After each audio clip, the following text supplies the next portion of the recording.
was a wealthy merchant in London, he did dwell. He had a beautiful daughter, the truth to you I tell. Oh, truth to you I tell. He was a wealthy merchant in London, he did dwell. He had a beautiful daughter, the truth to you I tell. Oh, the truth to you I'll tell. And she had sweethearts aplenty and in a high degree. None but Jackie the sailor, your true love ever could be. Oh, true love ever be.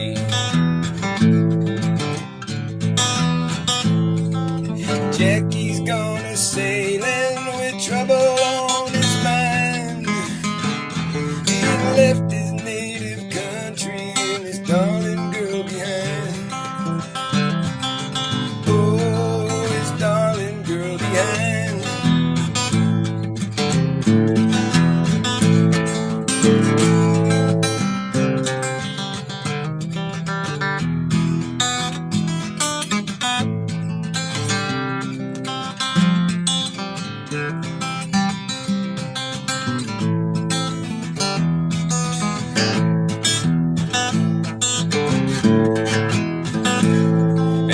Went down to a tailor shop and dressed in man's array, and climbed on board a vessel to convey herself away. Oh, to convey herself away. Before you get on board, sir, your name we'd like to know. She smiled on their countenance and they called her Jackaroo. Oh, they called her Jackaroo. And I see your waist is slender, your fingers they are so long, your cheeks too red and rosy to face a cannonball. Oh, to face a cannonball. I know my waist is slender, my fingers they are small, but it would not make me tremble to see 10,000 fall. Oh, to see 10,000 fall. Yeah.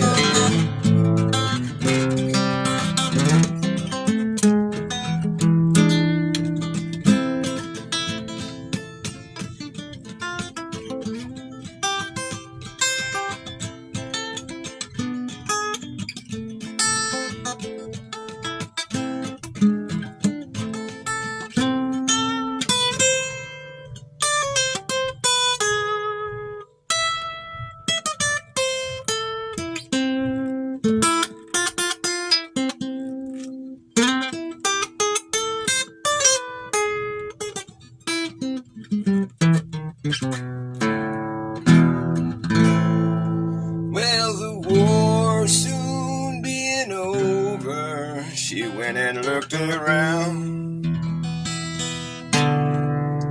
Among the dead and wounded, her darling boy she found.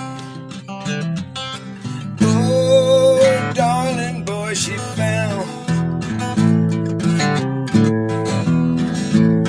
And she picked him up all in her arms and carried him into town, and sent for a physician to quickly heal his wounds.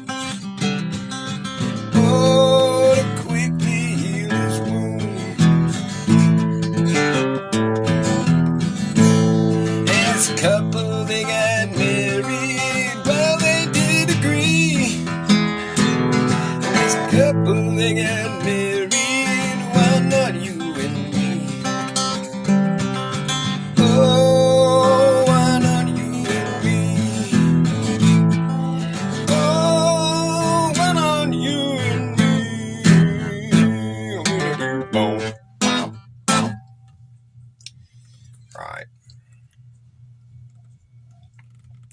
I didn't write that one. That's a traditional song written by Traditional. Traditional writes a lot of songs. And the cool thing about Traditional, they don't mind if you use their music. They don't copyright their music, that Traditional. One of my favorite bands, Traditional. I like them a lot. I'm thinking of naming my band. I'm going to name my band Copyright. I think that's a great name for a band. My name of my band is Copyright. Yes. And so, anything that has the word copyright written on it, well, I get royalties. I collect royalties on anything that says copyright, because my name is Copyright. You can't copy me, right? If I name my band Copyright, then anything that says copyright on it, I'll be able to collect royalties on it. Gotta beat them at their game. They're cute. I love you too. Well, this couple, they got married, so why not you and me? Wink, wink. Gonna make a pancake. A cake in a pan?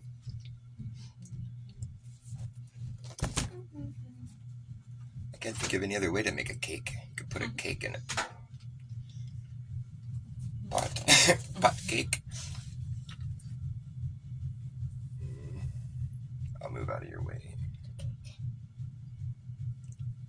That washing machine's got a lopsided spin. I gotta level it out. I don't know if it affects the way it cleans necessarily. It's been cleaning good because, how non-dingy that pillow is. The sheets were so dingy, and I'm like, every time I wash them, they still look dark. Really? But now they got way more cleaner. Yeah. A washing machine that cleans. Finally, yay! It's okay. We tried before the other one. That was an old machine. We've had that ever since we lived here, I think. Ever since my parents. Okay, this one calls for eggs. That's cool. Got other recipes too. Butterflake angel biscuits. Angel biscuits. Angel biscuits? Butterflake angel biscuits. What do you do to... 2 cups of this, butter and milk. I wonder what makes them angel biscuits. What makes them angel biscuits? I don't tell you. You think they'd be more airy or something like angel cake? Butterflake angel biscuits. Sounds good to me. I'm down. That's cool. I got other stuff. Beep.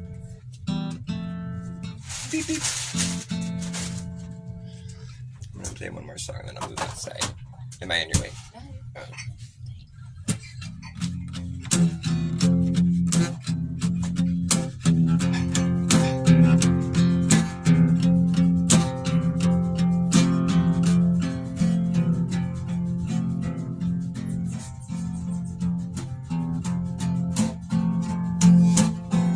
This song is an F chord. It's in the key of F. F chord.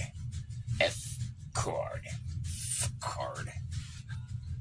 I'm waiting for her to get back so she can close the door so the washing machine won't be so loud.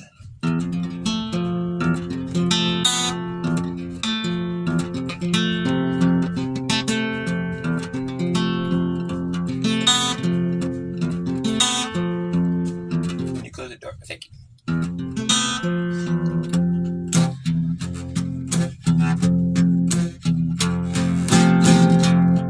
The greater good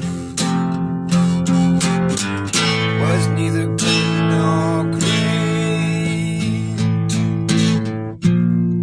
All they had was bad and a bigger hate.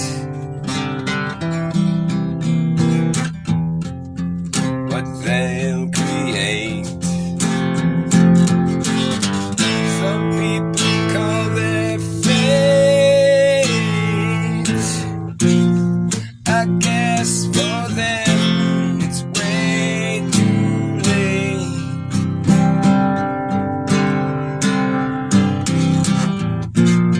To try to turn back the tide away. That is heading away. Sorry, I'm out of your way. Oh, sorry. The washing machine's too loud. I'm gonna go outside. Okay, Don't be sorry, you silly head. sorry. if I put the blueberries in the pancakes? Do you like Oh, that's like fine. that? Yeah, that's fine. Thank you, baby. I love you, honey. Don't be sorry. Okay, good. Sorry, I'm sorry. I'm sorry. Sorry. Ah!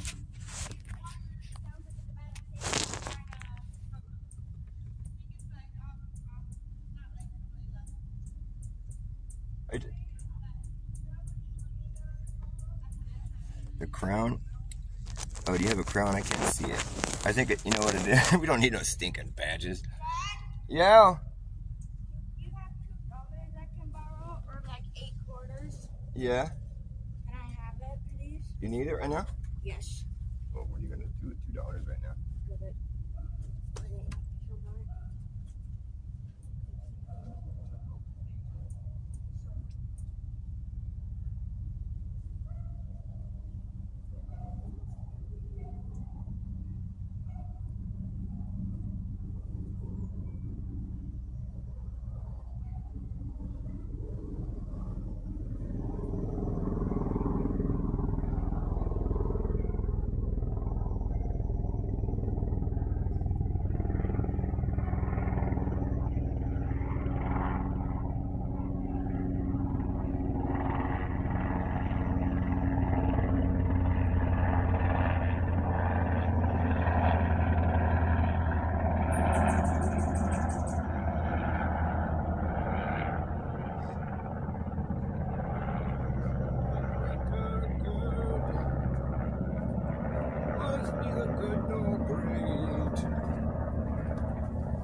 Sorry, I had to go give my kids some money for some reason. Dean ahoy! Dean ahoy! You know, I think the badge, I don't see the badge on my end. I don't know. But the little crown, you know, the crown, is that what you're talking about? I think it's some new feature by YouTube. I've noticed that too, but it's like when I'm in chats. For some reason, I can't see it on my side, but they award it to who's chatting the most. It's like who has the most chats. So since you were the only guy chatting there for a second, you had the #1 chat crown. Oh boy! It tells you how much of a chatty boy you are. It's almost kind of embarrassing. It's like I don't want to wear one of these crowns. I'm like talking too much. Sort of shows the people who's, oh, this is a person who just can't shut up. You get the crown. You can wear the crown for blabbermouth. I'm just playing. You know I'm playing. I prefer that you wear crowns in my chat. Crowns for everyone. Crowns and wrenches for everybody. So abstract. Remember back in the day when we used to just have like people we'd hang out with, and it had nothing to do with any digital devices or like any kind of weird little fucking icons and like fucking stinking badges. We don't need no stinking badges.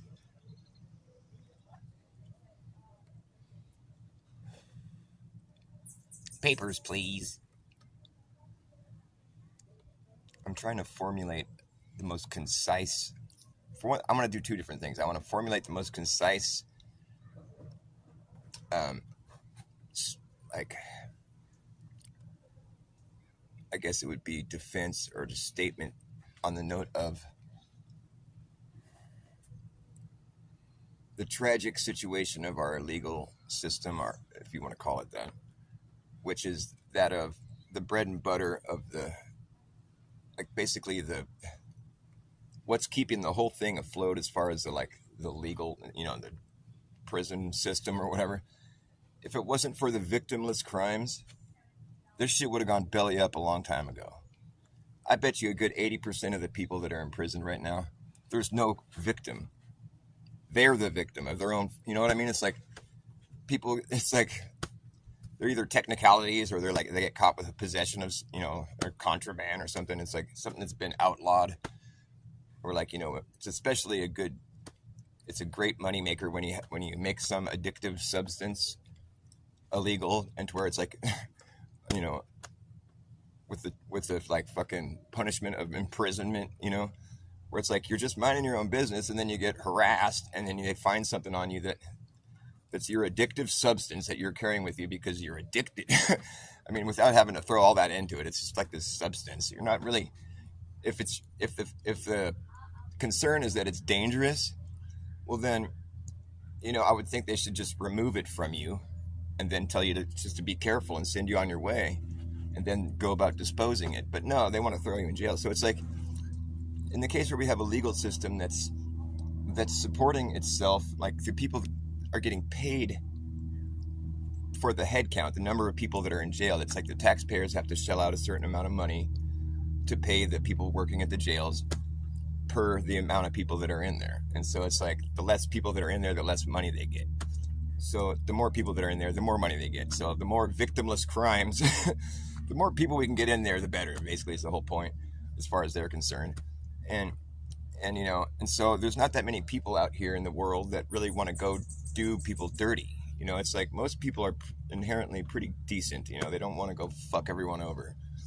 So there's not that many real criminals. There's plenty of them, but there's not as many real criminals as there are people that are just going about minding their own business, but they're doing drugs or they're carrying something that they, that's considered illegal, but they're not busy harming anyone or causing any problems or doing anything that I would consider illegal, which is like robbing you or like, intimidating you or threatening you or stealing from you, where it's like hurting you. If there's no injury or loss, then it's not a crime in my eyes. I mean, I want to steel man their side of it though. So how do you justify throwing someone in jail? That's a really traumatic experience, by the way. I've been through it.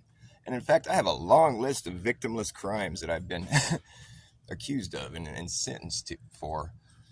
And I think it's bullshit. And I don't think there's really a good argument to be made in favor of that policy. And I want to know if there is, because I really don't think there is. I don't think the founders or forefathers or whatever you want to call them had that in mind when they drafted the Constitution. I don't think they were thinking, well, if it's ever a situation where we got to make some extra money, we can just throw people in jail for being hooked on dope or like carrying a gun when they, not supposed to, or I don't know what the steel man, and what is the steel man for that? What is the argument to be made in favor of the victimless crime? I want to know what that is. Is there something that I'm missing here? Is there some point that could be made that where I'd be like, oh, that's true. That's a good point. Never mind. Because if that's the case, I want to hear it now, because I'm just kind of getting to the point where, like, I mean, someone needs to say something, and they got you so intimidated when you're in the courtroom, you're not thinking, I'm going to stick up for myself. You got to get some go-between, and their job is to, like, speak the courtroom jargon and, like, run it through the system or, try to get you the best deal possible or whatever. But, like, the best deal possible would be to not be harassed and put in jail for a victimless crime. That's the best deal possible. I feel like I can make a pretty good argument, on that note. But it's interesting how, like, there'll be a whole courtroom full of people that will, like, scoff at that. Is it just indoctrination that's making them scoff, or is it just, are they all in on it? Or, I mean, are people that dumb where they don't see that that's a tragic situation to be, like, perpetrating?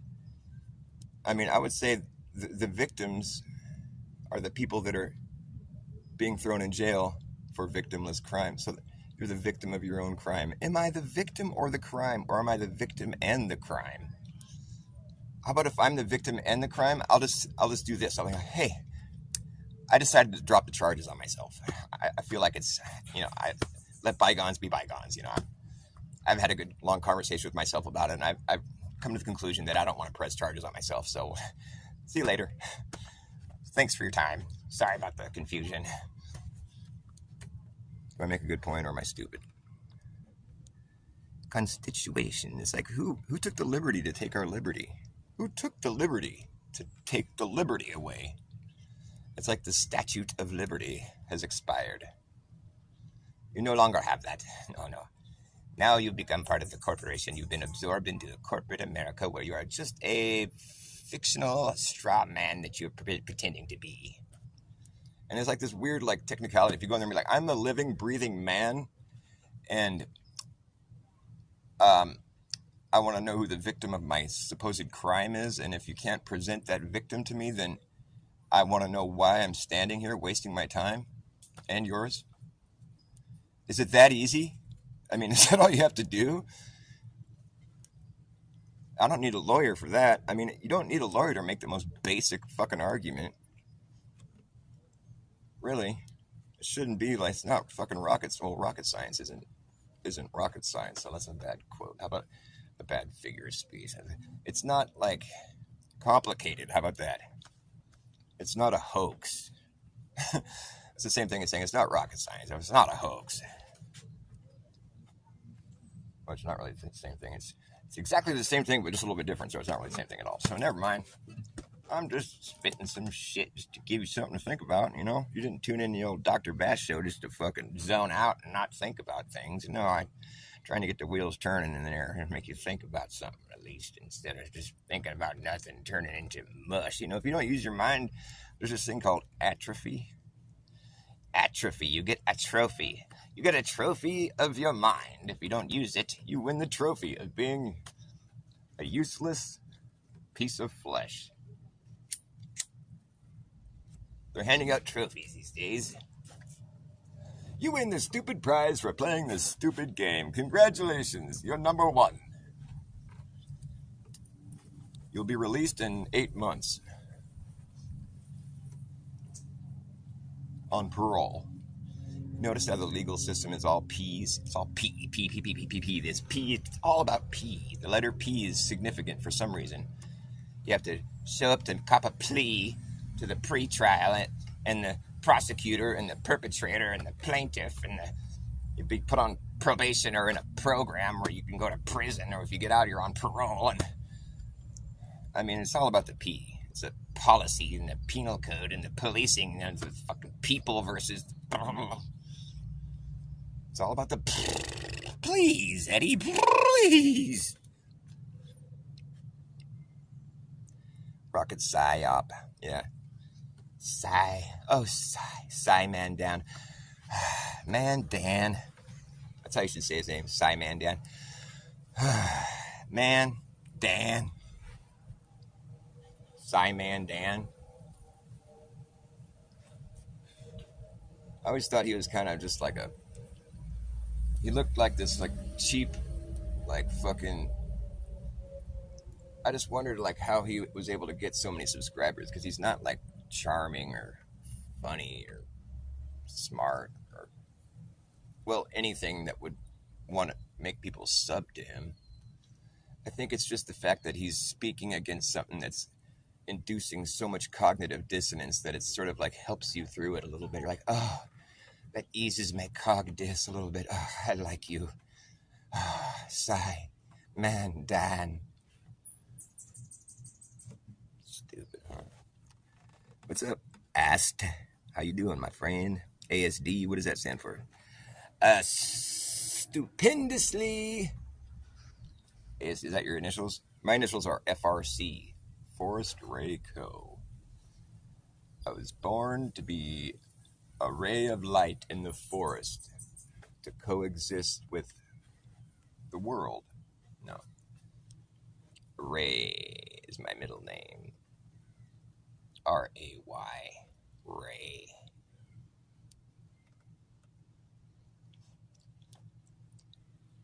You know this whole thing with Israel. Ra is the sun god. El is God, I guess. So it's Israel. Is the sun God? I don't think so. I think the sun was made by God. That's what I think. I think a sun is what you give birth to. So what gave birth to our sun? Well, probably the earth gave birth to the sun. Where would the sun come from in the earth? Well, the earth, the navel of the earth. The sun was born from whence the navel of the earth. The sun gave birth. The sun was given birth to from the earth, from the navel of the earth. Who cut the umbilical cord? Well, God, I guess. Mother Nature gave birth to a sun. When the water breaks, man, we're in trouble. When the womb of the earth, the waters above, come flowing in, who's going to guide us through the pearly gates? I suppose the pearly gates would be the stars in the sky, the souls in heaven that twinkle up in the sky, the smaller lights, the smaller pieces of the the source, the one big light right there above us. You know, when your soul, the spark of life, enters into your vessel, it's a visible spark that can be witnessed. Apparently, according to science, I don't think Psy-Man-Dan could shake a stick at that. Where does that spark come from? Someone put some, a couple fucking jumper cables on your mom's nipples or something? How did that happen? Like, who brought that spark forth? Where would it come from? Well, it's electric. What's the source? What's the soul source? The source of souls? Soul source? Well, they call the sun the soul. If you're speaking Spanish, soul. Soul. Your soul comes from the soul. That seems to make sense. Well, who gives birth to the sun? The sun gives birth. The sun has been given birth to by the earth, from the navel of the earth, and your soul sparked from the soul. It's all spelled out right there for you. I don't know how it happens, but I could presume that every soul spawned on earth results in a corresponding sunspot on the soul, sun in the sky. The sunspot. There's a little black spot on the sun today. That's where my soul was up there. It's the same old thing as yesterday. That's the soul up there. I have stood here before inside the pouring rain. Sting. Sting used to be pretty cool, but then he got kind of square. He turned into kind of like the sappy, like soccer mom hero. But he used to be kind of like, he had some edge. But the Police, why would you name your band the Police? Back to that whole policing of penal codes. I don't like that. It's a bad vibe. It's a bad vibe. They never really riffed on that much either. It's just police. And it's like Ghost in the Machine or Regatta de Blanc. Like, what does that have to do with police?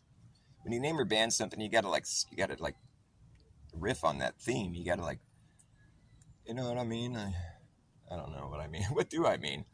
I mean, I'm Dr. Bass Ackwards.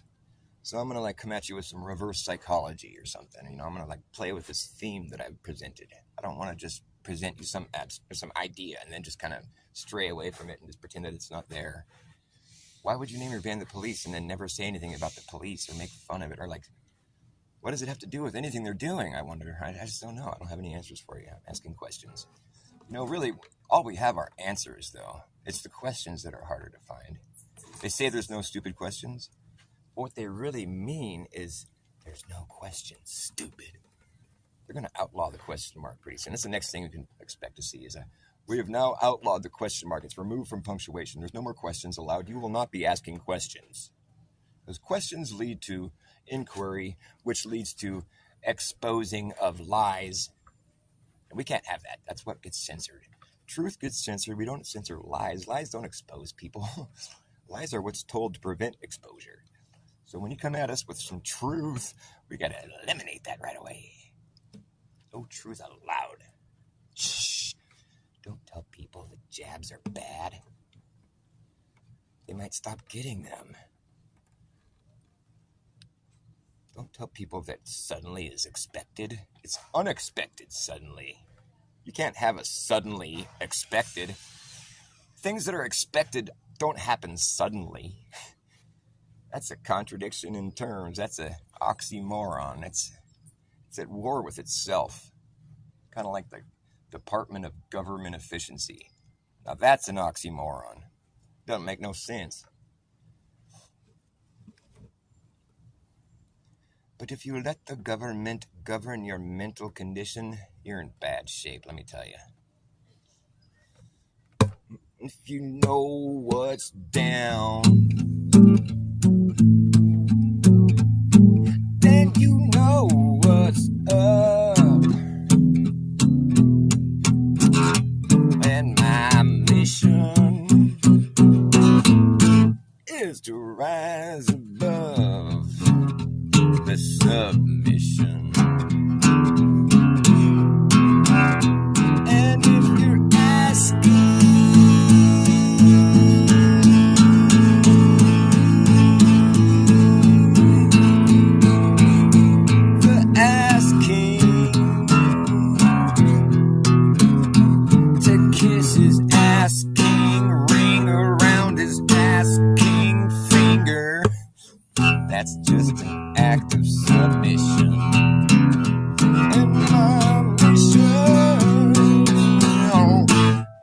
to rise above that.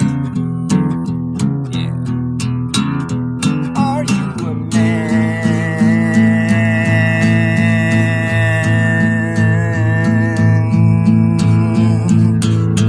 or a mouse or a humanized mouse or a mousinized man? Or are you just like I am? I'm just a guy who won't buy what they're selling. There's no telling. Now if you let the government govern your mental condition,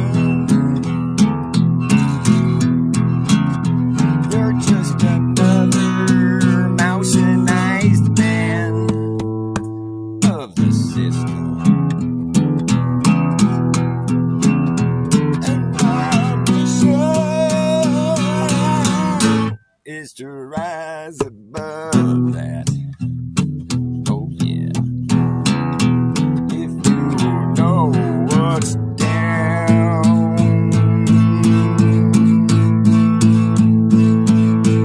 then you know what's up.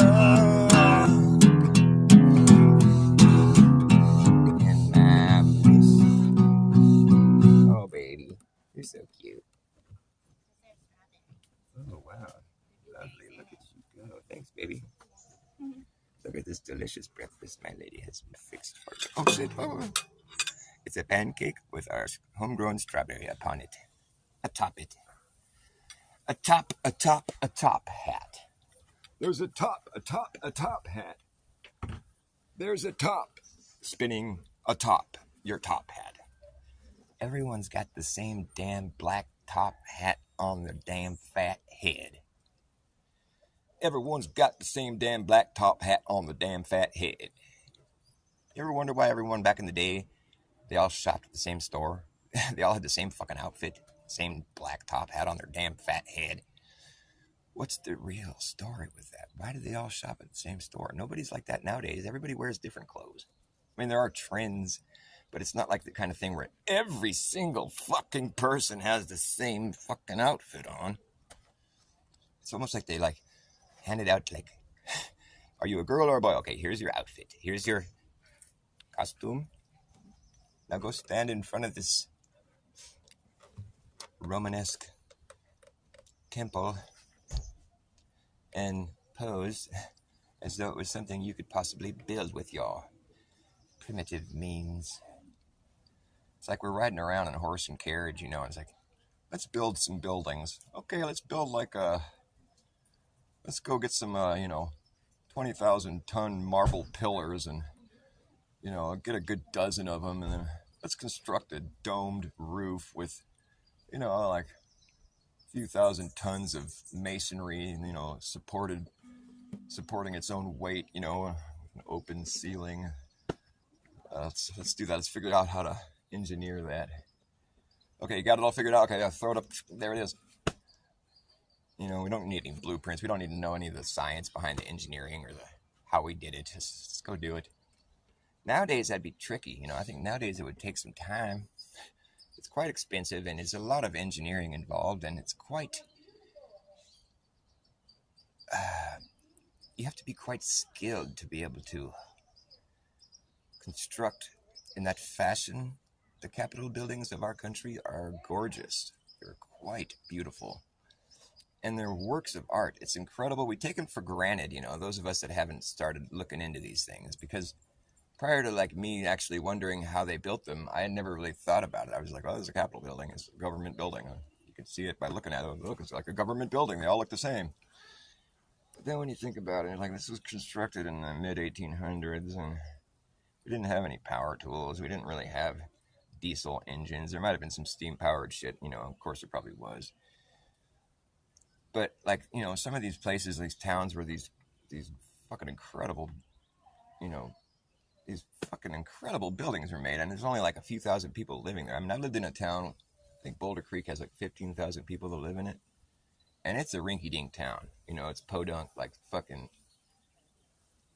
you know, I mean, it's like within that community of people there. I mean, 15,000 people seems like a lot of people, but like when having lived in a town of that size, I know it's not really that many people. I mean, you know, it's just like, there's only so many people in a town that size that can actually build, and, you know, with any degree of like, I mean, to be like a skilled masonry artist, I mean, you have to really know your shit. Like, and I'm talking like the engineering for, like, that's something that gets overlooked a lot with this shit. They'll tell you, oh, this is the architect for this building, the Capitol building in whatever state, you know, whatever state. It was, you know, created by this dude here, you know, whatever, they give the guy's name. There's like a drawing of the dude. And then it's like, and it was built in this time period, and it took them 2 years or whatever. And it's just like fucking incredible shit. And they don't say who helped them engineer it, where the materials came from, how many people they had to hire in order to make this happen, and where they all stayed while they were in the process of building this massive fucking work of art, you know, within a very limited period of time. I mean, just the prepping, you know, the zoning and the initial, like, you know,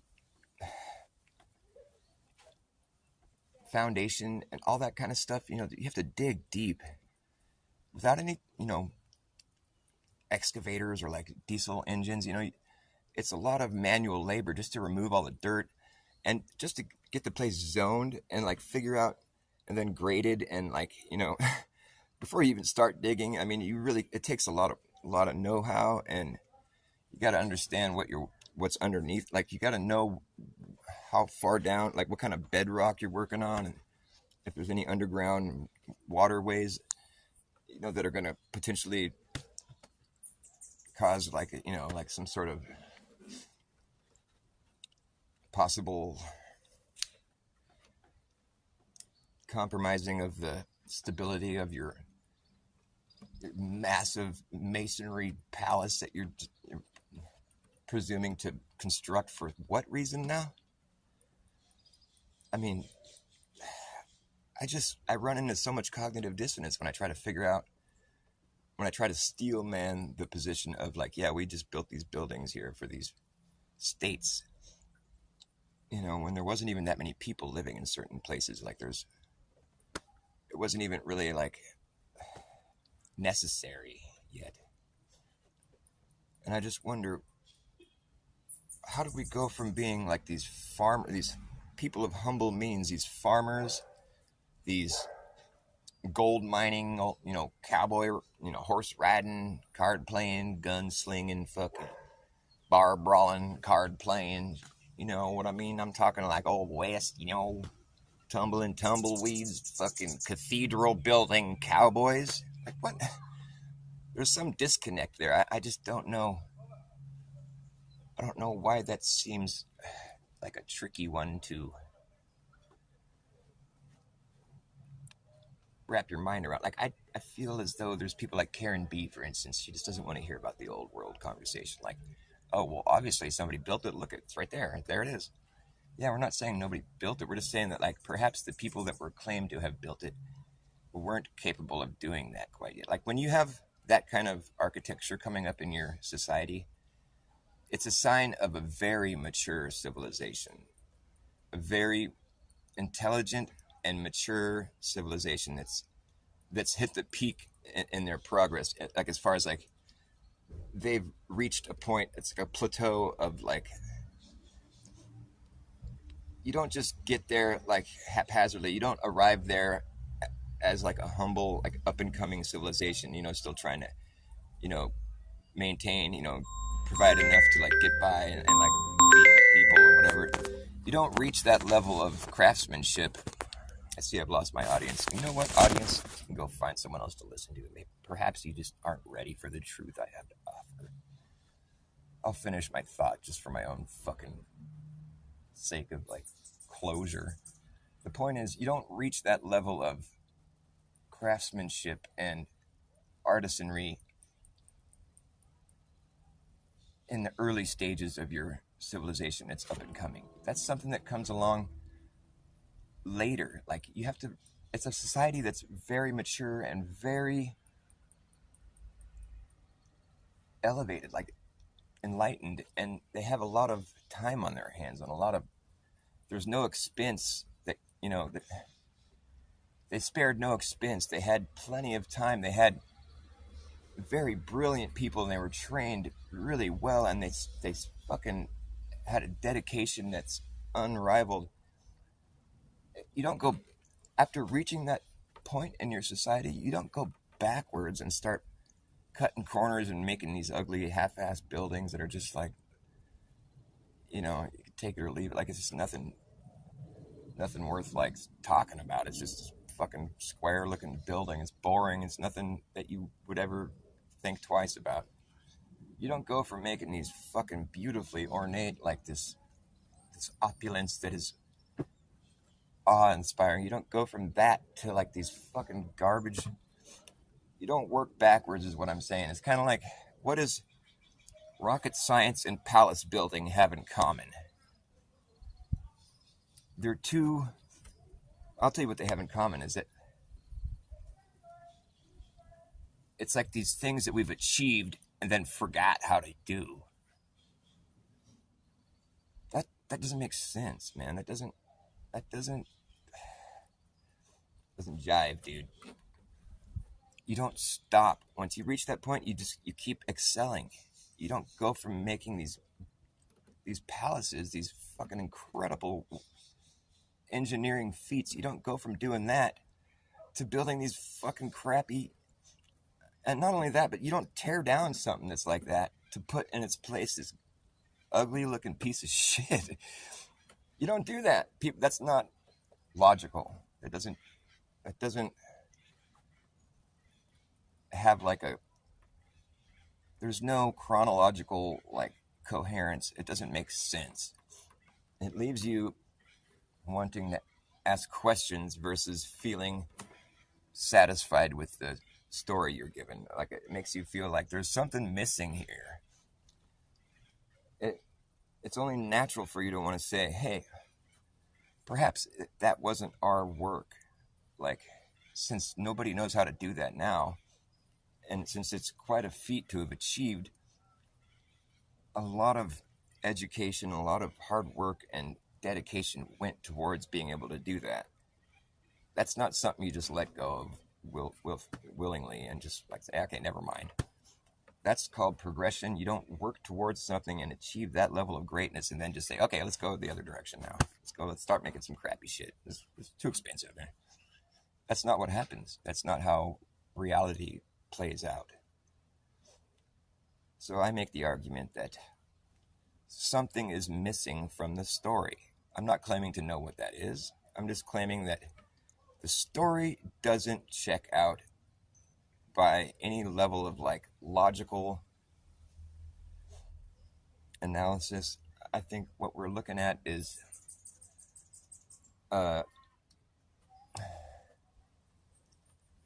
it's an oversimplified historical account that leaves out too many details that would otherwise be included if it was a true account.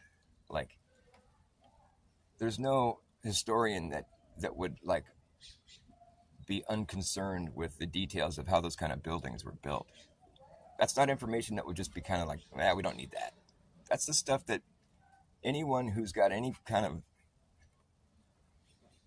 ability to think clearly would want to just leave out of the story. Like, that's something that's valid. Like, there's people that care about this stuff. Obviously, they built those buildings to make a statement. I mean, it's incredible artisanry. It's incredible representations of like success insofar as like achieving greatness, and a mature society would be like proud of what they had done. They wouldn't want to just say, okay, never mind. Oh, that's not that big of a deal, and let's go back to making these crappy things, and let's just forget about all that stuff that we did there. That was just, it's no thing. You don't go backwards. You don't forget how to do things like that. That's like so much effort would have been put forth towards the evolution of that mentality that would have that as its fruit. Like the amount of work effort that would go towards having those kind of things you're producing as a society, that's not something that just gets put on the back burner or forgotten about. You don't. That's not what happens. That's not how our minds work. That's not how our societies. That's not how things play out. There's a lack of coherence in the storyline, and I think for people to have spotted that, that's great. It's fantastic, and it's surprising that it's not being censored. I think it's just that it sounds so crazy that how could there have been important information left out of our historical accounts? Obviously, we just chose to stop building like that, and no, there's no like transition. It's like the late 1800s, the early 1900s, like all this fucking mind-blowing architecture, and it was immediately from that to this ugly shit. It's like crap, There's no transition. You didn't see like it's still kind of Romanesque, but there's like some corners being cut because there was like there's like a depression. There wasn't as much money, or you don't see like that's kind of cool, but it's kind of lacking just because there wasn't as much money to be spending, and now it just goes from this opulence to just this fucking ugliness. It's just like an abrupt like transition. There's no transition. It's just abruptly different. It's almost as though we came and acquired in a country that was already established. There's like already an entire infrastructure all laid out in this fucking incredible cities that were all pre-built, and we just come in here, we're like, oh, the founding forefathers founded this place. They found it as it was, and as it became more populated, and they were like kind of like this is kind of going to be a hard one to sort of, people are going to start wondering how this was all built. We should maybe like figure out how to get rid of some of this stuff. It's a little bit too it's a little bit too much of an attention grabber. Let's figure out some way of like removing a lot of this stuff so we can like prevent our story from being exposed. I got an idea.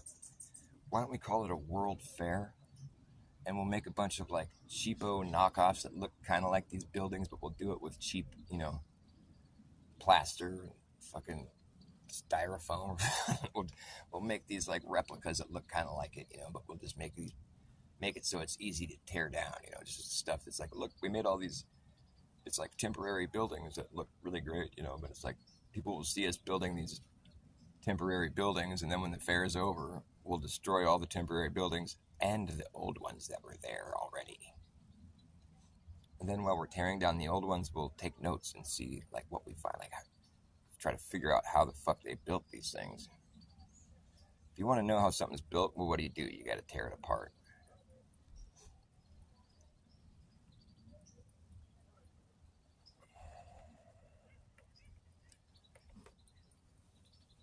What kind of fair has human beings for sale?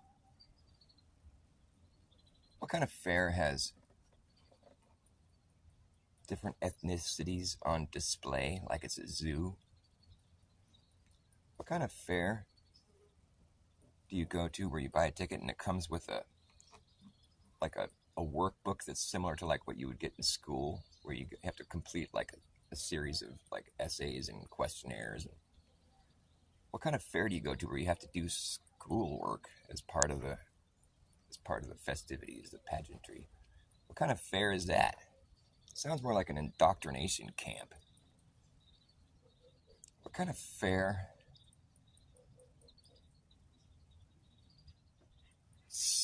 claiming to celebrate innovation and cutting edge technology and then proceeds to showcase ancient Romanesque architecture? Like, what? There's a disconnect right there just in itself. Like, what is that?